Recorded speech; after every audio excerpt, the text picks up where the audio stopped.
இனிய காலை வணக்கம். நமது புலிவருது டாக்கேஸ் 1223 சப்ஸ்கிரைபர் இருக்கீங்க. கண் கலங்கி இதயம் ரொம்ப வேண்டி உங்கள் அனைவரிடமும் ஒரு கூட்டு பிரார்த்தனை வேண்டுகிறேன். பிரார்த்தனை இதுதான். எனது வலதுகை முழுக்க செயலிழக்கக்கூடிய நிலையை நோக்கி நான் சென்று கொண்டிருக்கேன். என்னென்னவோ வைத்தியம் ஆப்ரேட் பண்ணலாம் அப்படின்றாங்க. எனக்கு பயமாக இருக்குது ஆப்ரேஷன் பண்ணுறதுக்காக.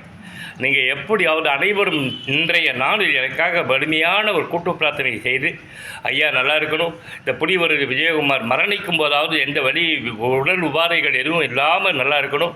குறிப்பாக நினச்சி பாருங்கள், 60 வயதில் வலது கையே இல்லாமல் இருந்தால் எப்படி நான் வாழ முடியும்? சாப்பிடணும், கையை தூக்க கூட முடியல, இந்த கையை எப்படி கூட என்னால் தூக்க முடியல, விரல்கள்லாம் வலிக்கிறது, உடம்பு பிடிக்காது, வலது கையே போயிடும் போல் இருக்குது. ஒரு உடலின் ஒரு பக்கம் முழுக்க சுவாதத்தில் செயலிருந்து போயிடுமோன்ற பயத்தோடு உங்கள் அனைவரிடமும் கூட்டு பிரார்த்தனை வேண்டுகிறேன் இந்த நாளில்.